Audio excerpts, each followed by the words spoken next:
voice singer that Friday. And the way I found out about that was like on the news. It was like a little on the ticker just saying like shooting at the location where it was. Yeah, it was And then they're just like, oh, over here it's only like a few blocks, like a few miles away. Yeah. And then we find out that it was the voice singer, and then it was just like, oh man, that's hard.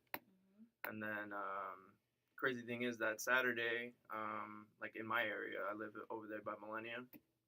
Dang. So I was just going on Kirkman Road, and then all you see is like SWAT and like all these cops in this apartment complex. And apparently what happened there was that in the turnpike, there was this guy who hijacked this lady's car, and he led police there, and then he held a family hostage in in apartments there. And I was just like, and that was like the most police I've ever seen ever. And I was just like, speaking of that, I know someone who, like one of the people who died during like that high-speed chase, I know someone who knew, well, I know someone who knew one of the people who died. Yeah. And I didn't even hear about that until last night. Like, I had no idea that it was like a high-speed chase or anything like that. Yeah. Like, literally at the same time. Wait, what's this about the high-speed chase? There was one going on at the same time? No, yeah. No, this was the day before. Oh, okay. Oh, yeah. There was one that happened at the same time, and someone died. Like, while there was, like, a shooting. Yeah. So this was, like, the day before, so that was, like, the most cops I've ever seen ever. And I was just like, what's happening right now? So the next day, that was a Sunday, I didn't know this whole thing happened in the early morning. So I'm going to work. I work at OMC, and I see helicopters all over, like, in that area. And I'm just like, what's happening now? So, like, I'm going on my phone, like, seeing, like, the news. Didn't think anything was going to be on Facebook, because nothing ever is with Orlando, at least. So then, I get off the exit, and then I see cops, like, in every corner. And I'm just like, that's weird. And then it finally loads up, like, right when I'm parking into the hospital, and it says, shooting, Pulse nightclub. 23 dead at the time, and then 100-something injured or something. I was just like, but the thing is, it's weird, like, and I hate to say it, it's just like, I feel like, as a society, it's just like, it's happened so much that it doesn't have that same impact as it had when it was, like, probably, like, the first one that we had. So, like, I'm going into work, forgot my badge, so they didn't let me in, so I had to go back home, get my badge. And then you could just tell the difference in the hospital. Everybody's just, like, really focused on what they're doing at the same time, like, just trying to see the news and what's being done there. Cool thing was that Facebook was, like, broadcasting check-in live WPIR. This is KSR and WPIR. Broadcasting live, like, the news, so you can actually see up-to-date things and everything. So, like I was walking down the hall, and then, like, the killing list updated. So it was, like, 53. And it was just like, oh, man. Yeah. Yeah. And then that time, I guess that's when it really hit me, because it was, like, more people than I've ever, like, actually heard being a casualty in this. And it was just like, yeah, that was my experience with how... Did you see, like, any of the victims? Not that day, but the days following from there, yeah, I saw, like, a lot of them. Yeah. So what were? Oh, go ahead. For me, like Carlos said, the shooting on Friday night with Christy, I'm a avid voice watcher, so to hear about Christy Grimmy getting shot and killed, I was like, whoa, what happened? What is going on? But it was just that one isolated incident, and so we went about Saturday as normal, and then Sunday morning, we woke up and I get a text message. I'm looking. I get a Facebook message and a text message. I checked the Facebook message from an old friend of mine from Columbus, and he's like, "Are you okay? I heard about the shooting." I was like, "The one on Friday was an isolated incident." Right. I'm like, "What are you talking about?" And then that text message was from my mother, and she's like, "Are you okay? What's going on? You know, I heard about the shooting." I'm like, "Mom, what? Huh?" My mom knows me. She knows I don't go out and stuff like that. But she was like, "Are you?" No, she asked if my friends were okay, and so I was trying to figure out what is she talking about. So that's when I Googled shooting in Orlando, and it popped up 20 people dead at Pulse nightclub, and I was like, oh my God. And so the first thing that I thought to do, well, I responded to her, I was like, well, everybody that I know are okay, I think. And then I told my boyfriend, I was like, listen, check in with your brother-in-law, former brother-in-law, works the clubs downtown, and he's got people downtown. I said, so check in with your brother-in-law and his fiance, find out, are they okay? You know, so we blew up their phone, and then there were a couple other people that I know that I checked in with, and everybody was okay for that we heard about, but I kept checking in throughout the day. It didn't quite hit me because I had a funeral to go to of a friend of mine who had passed in his 20s from a heart attack. And then I had a father-son gala to go to that evening. Plus, I was dealing with my own injury and stuff like that. So I was more so wrapped up in the present life of things that were going on than what actually was taking place downtown. It's like you're here in Orlando, but you're not in Orlando. Yeah. It's like you're a part of this huge thing that just kept getting bigger as the hours went on, but you're not really a part of it. When it hit me, to a point, it was the next day when I was headed to work, and my coworker texted me and she's like, I'm here at work, but I don't know if I can go in. And I was like, well, what's going on? She's like, I just don't want to go in. And we talk and stuff like that. So she said, I'll tell you when you get here. So once I got there, she was a mess. She was a wreck. She was like, she has friends that are part of the community. Her brother actually lost a couple of friends at the club. There was another friend of hers that was at the club that was okay once they found out, but they didn't even know he was okay until she was actually heading into work. And so she was like really very emotional, and that's when it really hit me that this actually is real. But like Carlos said, it's so much has happened, it feels like you get to a place where you're like, oh man, but you're so far removed that it really doesn't hit you.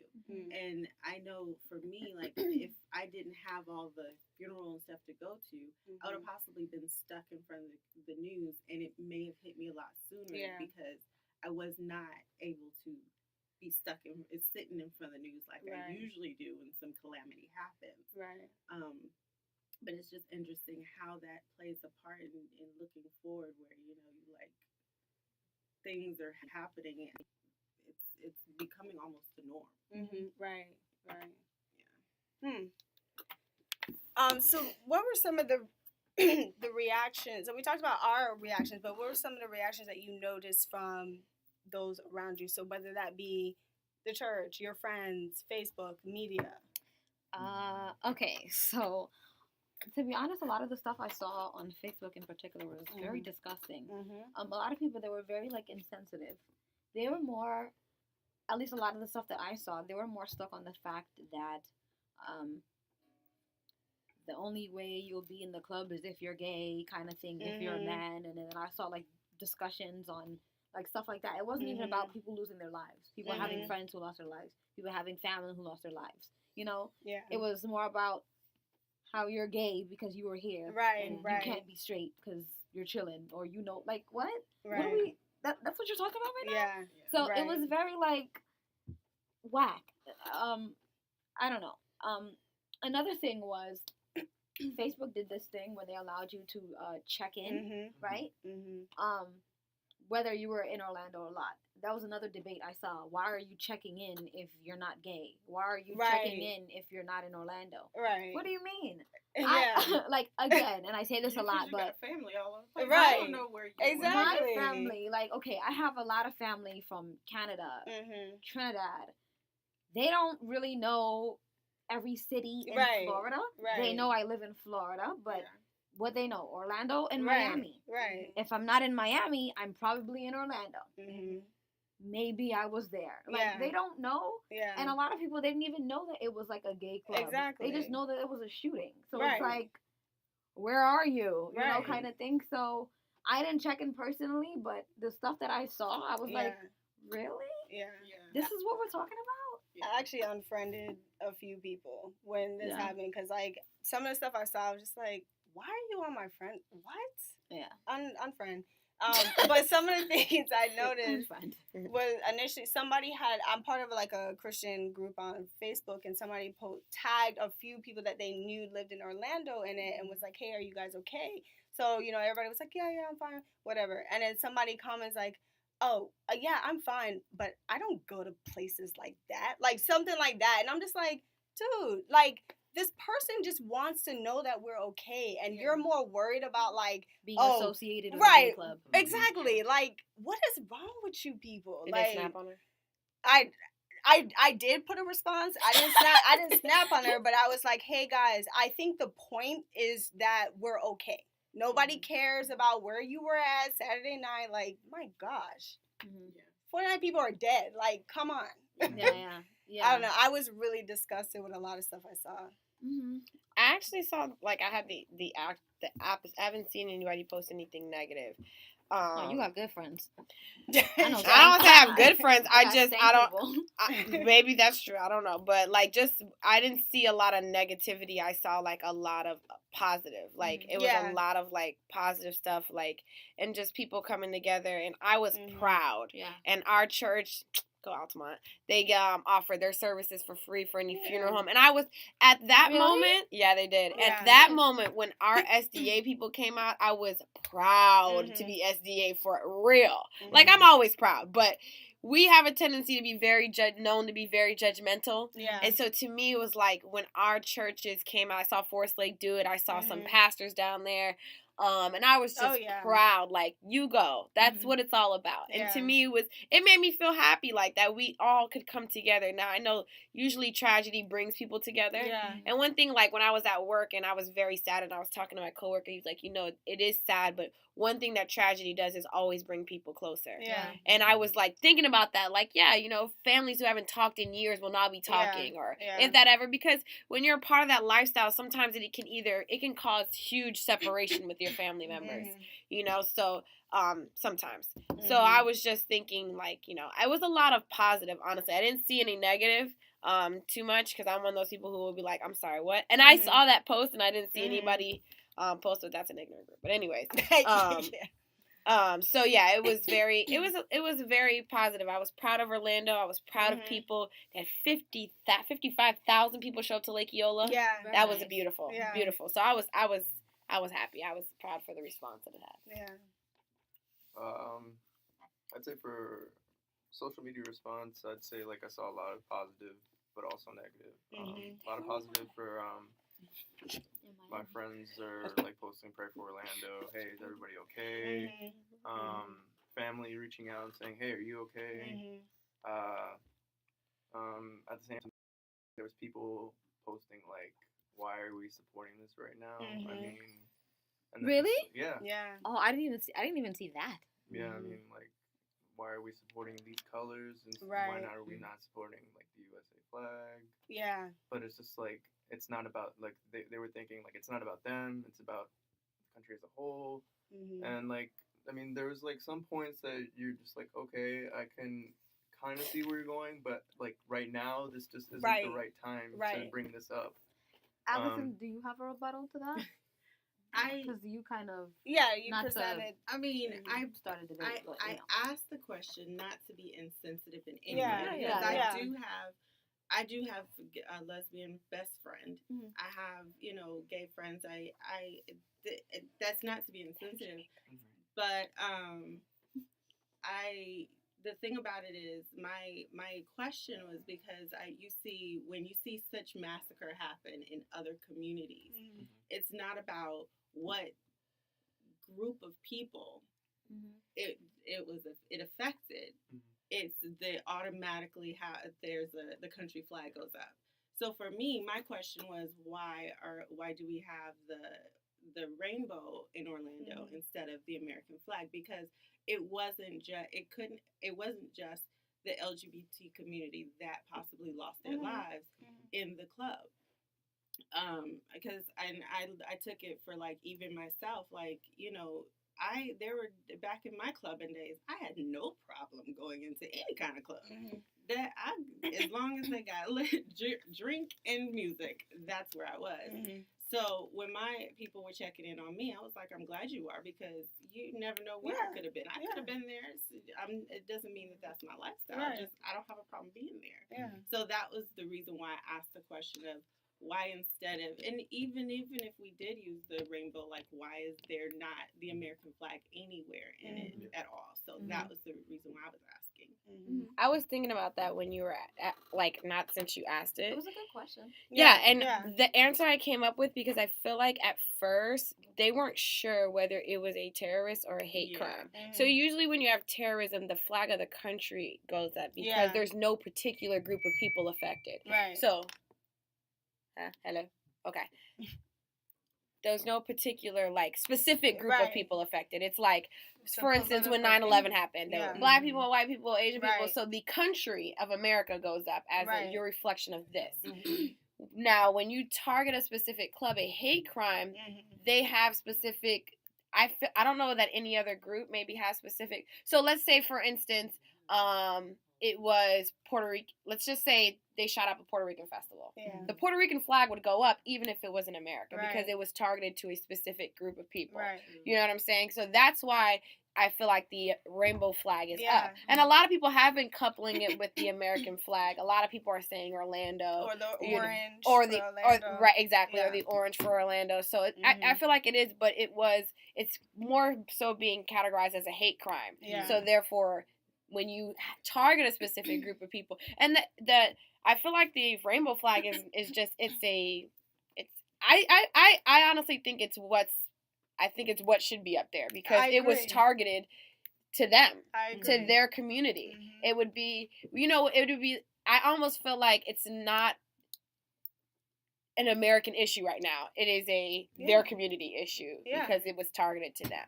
It is still an American issue, but it was targeted to them, Right, okay, that's who's affected. Even though there were people not LGBT. Right. Well, okay, so that brings me to my question. And like Allison said... Sorry. and like Allison said, it's not to sound like insensitive, but is there any like real evidence that he was specifically trying to target the LGBT community, or did he just want to shoot up a mass of people that just happened to be in a club that was just, Well, he visited Disney, so, and he also visited regardless if he wanted to shoot a massive group of people or not, he shot a massive group of people in an LGBT club.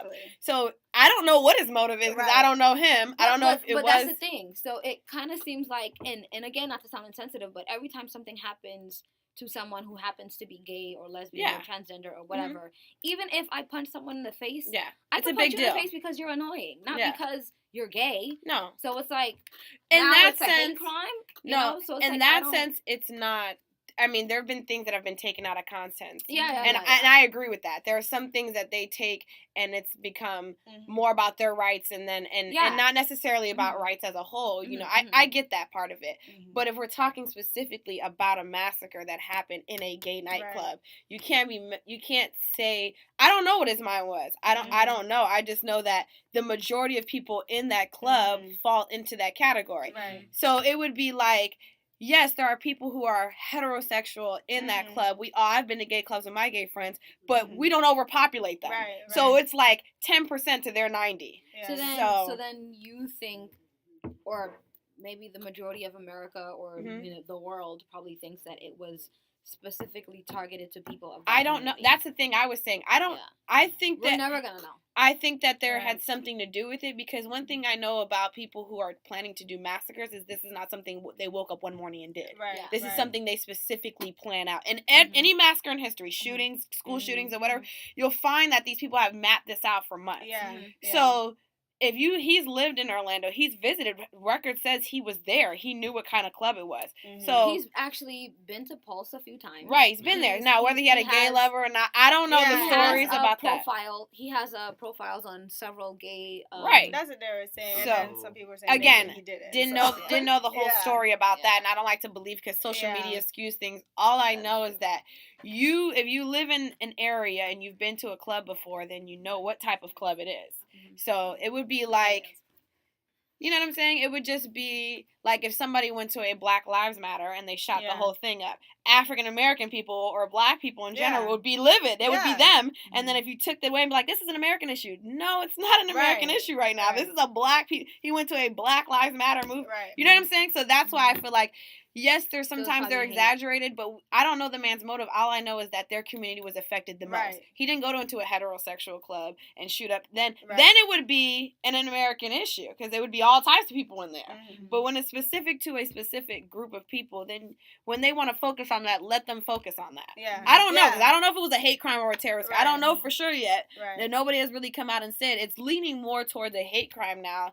Now that I'm seeing more things, it's leaning more towards he was whatever. But it's leaning more towards he specifically wanted to resentment towards their community, not just I wanted to kill, because terrorists usually kill anybody, not just a specific group of people. They're just trying to get as many people dead as they can in a setting. Yeah, it has nothing to do with a specific group of people. Yeah. So I don't know. Atara asked if it was confirmed that it was an actual gay attack.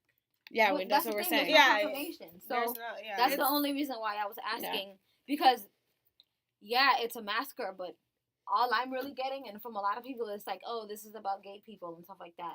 I understand what happened, but it's like, not necessarily that I think, okay, it should only be the American flag or whatever. I have no issue with colors. Mm-hmm. Like, I love color it out. I don't care, But I'm more concerned on the fact of was it an actual, was he actually targeting that community, or did it just happen to be eeny, miny, mony, mo? Eeny, meeny, miny, mo, I'm picking this club, boom.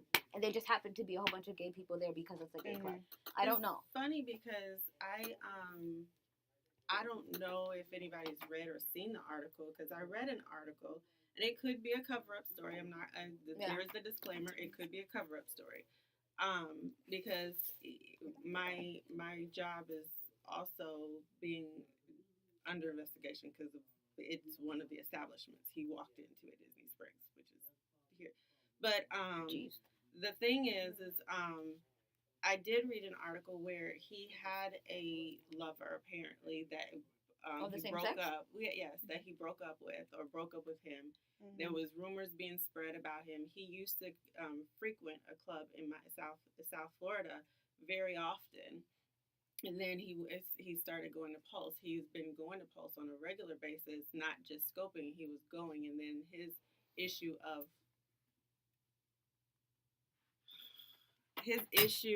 going to Pulse and actually taking people's life or doing the massacre at Pulse was because he felt like people were talking about him or against him at Pulse. And so Pulse was like his vein. So of course his mental state was people are talking about me at Pulse, so I'm going to go to Pulse and show them that this and this. This is the article that I read. Oh. And so it's the story is now that it's more of a jilted lover who has been talked about. Rumors have been thrown around, and so he wanted to get back, and his get back was to go to Pulse and make his status known. And then the thing about it was he wasn't planning on taking his life. He was planning on just leaving, but things happened to where he realized that he was not going to get out of this alive, so that's why he went ahead and did what he did and took his life. So that's the article I read. So there's a lot that's been said about him, and I really don't want to focus too much on the killer himself, but like what's kind of been coming out of this. So we want to talk about unity, and as we discussed earlier, in light of this massacre, Orlando really came out huge in support. Great job. Yes, absolutely. And so I kind of wanted to talk a little bit about when it comes to unity and Christianity and like what is our role in incidents like this and just in general. So first, like what is unity? Like what does that mean when it comes to like the Bible or in a Christian sense? What do you think that is? When people come together for a specific cause. Yeah, I would say that's probably together, like the definition. Yeah, like like my definition. When people come together for a specific cause, a solution, or something. It doesn't necessarily have to be tragic, but right. And this is KSR, or this is KSR and WPIR. And I found two verses in the Bible that address unity, and first was Philippians 3 verses 3 through 5. Which states, actually I think I only took part of it, but do nothing out of selfish ambition or vain conceit.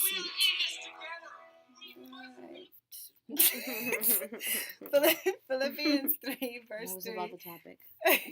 Do nothing out of selfish ambition or vain conceit. Rather, in humility, value others above yourselves, not looking to your own interests, but each of you to the interests of the others.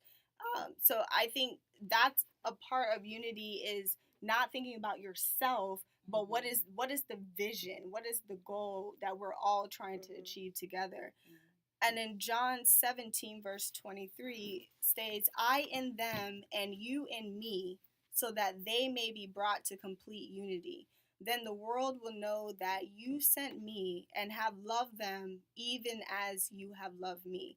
Now, I've heard this verse before, and I never really... That's in the Bible? Yeah. It's John 17, verse 23. Can I read it? Yeah. Purposely rhyming? And I never processed it, but I was listening to a sermon that was talking about unity and was talking about this verse. And what this verse means is that when we are unified as like a Christian body, when we are really unified, it shows the world that God is real and that he is the Savior. And that's how we are supposed to be, spreading the word of God is through our unity. So what about the people who think that God is the one who put this together? Like a lot of people were saying that this is like an attack on the LGBT community, like Sodom and Gomorrah. Right. So if a lot of people are unifying, how do we talk to those or get those to understand that this wasn't like a decision of like God didn't say, yes, I want these people to die because, they're doing something that's against what I want, Right. How do we talk to those people? That's a really good question. The pastor actually spoke on that today at Patmos. So good, by the way. Shout out to him. Wait, repeat the question real quick so I can answer correctly. Okay, so whoa. Hey, Tara. Tara on the mic. Okay, so Tamara said that unity is when, we come together and there's a specific goal and a lot of people see that God is real when we unify. But what about the people who, like, especially with this instance, even in unity, they're saying, okay, well, this is God's fault because he purposely put this man here to do this because he hates gay people. Because we were born different or whatever, like Sodom and Gomorrah.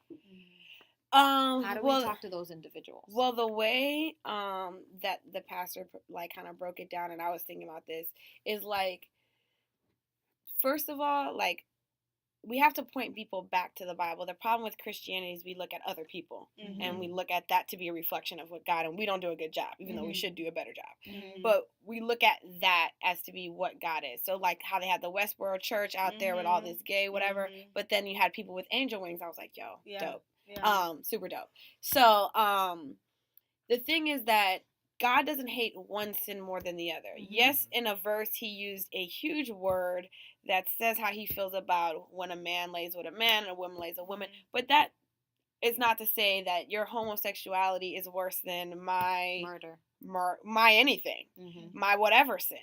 And so I think what the pastor was saying is that we've painted God to make it seem that hell is like right here and salvation is so hard. So it's like, we've painted this mean God, like he's judgmental, he's this. Like God is in the saving business. So there's no way in heck he's going to be like, I hate gays, because if that's the case, he'd pull back the veil on all of us and we'd all not be ready. It'd not just be them. We all got sin that we haven't quite dealt with or done with. You know what I'm saying? So that's why I don't get when I hate when people are like, so they choose what sin they want to hone in on because in your mind it's worse than whatever sin you're committing. That's not true. Like, God is trying to save one sinner. The pastor said today, there are heterosexual sinners who sin. There are homosexual sinners. They're all sinners. So it doesn't matter. You know what I'm saying? It matters is that God is trying to save all of his people. Because if he came today, there'd be a lot of people in the church who wouldn't make it as well. It's just how it is. So I just feel like we've got to paint this picture of this loving God, this caring God, this saving God who came on the earth to die for all of us who are fallen short of the glory of God. That's all sinners. I saw a message on Facebook that said, if God was real, this wouldn't have happened, right? So, and it seems like a lot of people blame God when it's tragedy, right? When there's a loss or something like that. But then those same individuals... What about that devil, though? Exactly. The devil does work, too, you know? Yeah. And I saw a video one time pointing to that, like, saying, like, if God exists, why do all these bad things happen, you know? Exactly, why didn't he stop the trigger? Why didn't he do anything like that? As if we don't have free will. Yeah. Yeah, and then that was the point. It's just, like, God gives us free will. Like, which is like a whole nother topic in like itself. But go ahead. But it's just like this is happening now, but like for us, we're not seeing like the big picture of like what's to come. Like who knows? Like maybe this incident could save more lives in the future, bring more people to Christ. We don't know. But like I feel like the good thing is like our community was. Like how all of our pastors went out, basically, because my pastors went out too. Even one of our pastors that were on vacation, they felt the call to go and be there for the community. So like they interacted with these families, they showed them the love, and I believe they showed God's love as well through them. So it's like, who knows? Jesus God could have gotten so many hearts that day. So and I think one of the big conflicts that I saw, and I was discussing this with Atara, was I think Christians have a hard time separating their views on the LGBT community, homosexuality, whatever, and showing empathy and care and concern for a tragedy. I think some people had conflict with that. Some people had conflict with the whole rainbow flag and, I don't want to repost this whatever that's representing the tragedy because it has the gay flag. And does that mean that I'm supporting homosexuality if I go to the vigil, if I'm helping out in this, people question that. And to me, I don't think our job or our responsibility is to be talking about, what you're doing is wrong and what you're doing is sin, whatever. That's irrelevant. People, they're humans. 49 people are dead. And to answer your question, the way that we show God's love through this is if we're on one page and we're doing what we're supposed to be doing, loving our brother, being our brother's keeper, helping, we should, as a unified front, should be out there in the community, playing our part in this tragedy, and not focusing on, it's the gay community, and you know what the Bible says, right? Like, it's irrelevant. And I think we tend to forget that, like first of all, I agree. I feel like Christians have a hard time, but I also feel like they pick and choose. But I feel like Christians have a hard time when they feel like, what do they support? And I get it. Right. I mean, what do you support? You don't want to support. But in this instance, you're not supporting the sin. You're not saying, homosexuality, what you love that. It's great. It's dope. You're supporting your brother and your brother. Like, you know what I'm saying? It's just like, to me, I don't understand that as Christians, how we become so uprighteous and just so righteous that we just can't show love to other people, time in need or no time in need. Right. Like, I never understood that. And rainbow flag, let's not forget what the rainbow meant originally. Right. It was meant for a saving grace. Like, you know what I'm saying? He wiped the planet. He said he'd never do it again. He sent the rainbow. And no lie, somebody said that. I actually saw the picture. When they had the vigil at Lake Eola for the 55,000 people, a rainbow actually popped up over the sky. I heard dope. About that. Dope. Yeah. That was dope. Yeah. And so to me, it's like, a real one? Yeah, Well, fake God. one. It was God. And to me, it was like, to You me, know, it felt like I was like, lights. because God controls that to me. I mean, that's just how I feel. That was God. Yeah. But I just feel like it was a sign of peace and love. Like, here it is, all people, all walks of life, 55,000 people in a one place. You never see that, ever, unless calamity happens or some tragedy happens like that.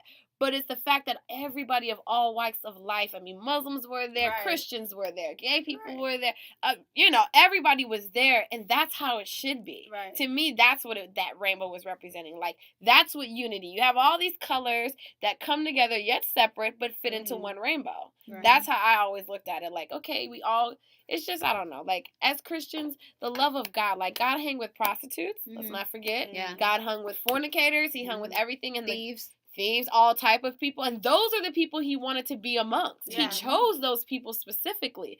So who are we to say we can't be with these people? We can't hang out with these people. We can't, you know what I'm saying? It's just, to me, it's kind of crazy. Why?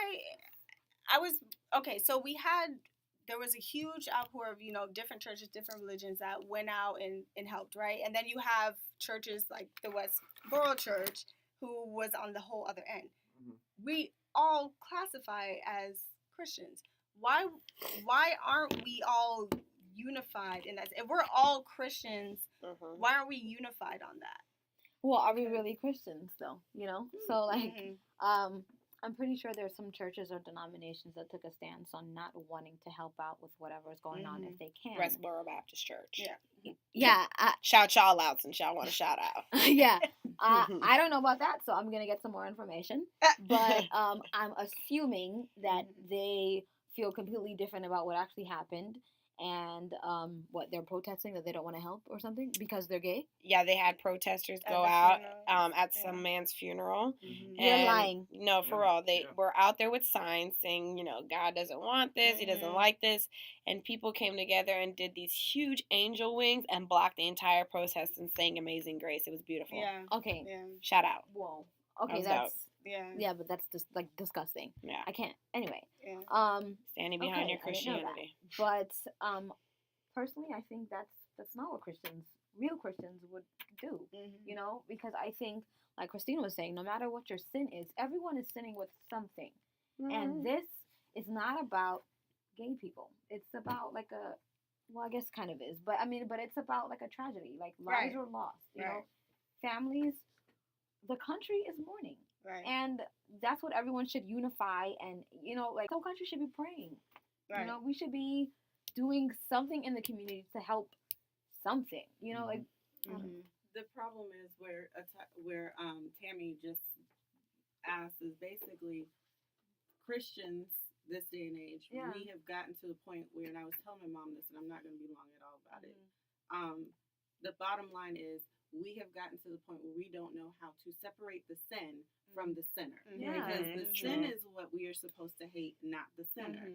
But as Christians, we tend to put the sin and the sinner together, and we can't do anything. We ostracize them because they're sinning in a way that we don't understand or agree with. Right. And so and that is where we tend to forget love. Right. That is the bottom line.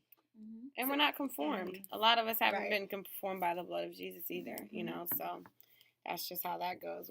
I feel like when you've been truly transformed with the blood of Jesus, you've learned, how far God has brought you from, so you can't see it the same way. That's just how I feel. When you've been truly transformed by the blood of Christ, and you realize that at any point in time, if you couldn't have not woke up this today, you know what I'm saying? It'll show you, because I just don't understand how people hide behind their Christianity and their evil thoughts as well. But you want us to be praying for your crackhead sister or the other things that, but I'm just saying, because people get mad if they die, in other situations, but then this situation, they have no empathy. You know what I'm saying? Right. But if your cousin's a drug dealer and he go out and do a bad drug deal and he gets shot, then you want us to be like, pray for the family. Pray for the family. Well, pray for these families. They got lost people too. Right. They're humans, all one blood color. Promise you. Same thing. So, man, I wish we had more time, because I have so many questions. Let's go another hour. But follow up, part 1, part 2 next week. Might just do that. Yeah, no, that's right. Why not? Yeah. But one of the things I wanted to make sure that we kind of closed out on was something that was mentioned at the Essence program was that we seem to, when tragedies happen, that's when everybody gets up and they want to be in the community.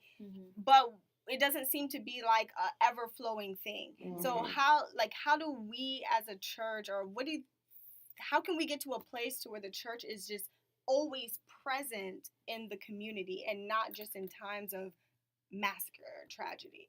I'd say understanding our mission. Like, it's not like about like us staying in our church, but instead it's about working with the community around us, being that refuge of safety and like security for like anybody that can come in, and we accept you for who you are. Like, we love you for who you are, and just like we deserve the love of God, you deserve the love of God. Right. So I think it's just going back to the basics. Like our pastor spoke about that today, and it was like, since we're moving into this new community, that's like our main goal is like, it's not about us in the new church, it's about the people that we're going to bring in. And that's the thing. We're supposed to be disciples. We're supposed to be missionaries. Yeah. And what do missionaries do? You know? Right. You go into the community. You travel. You touch those that you feel like need to be touched, including yourself. Right. You know? So I think if everyone did that, versus just saying, listen, as long as I got my check-in, my you know, I checked in, I went to church today, I'm good for like a couple weeks. Right. You know? So, you know, as long as we like did our mission, everyone who claims to be a Christian, then maybe the world would be a better place.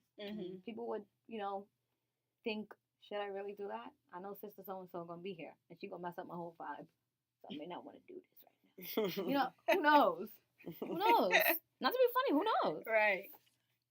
Yeah, and I think you guys really hit it on the head. I think we have lost sight of the mission. Yeah. And we've gotten into this culture of just coming to church and potluck. Culture of Christianity. Right? Right.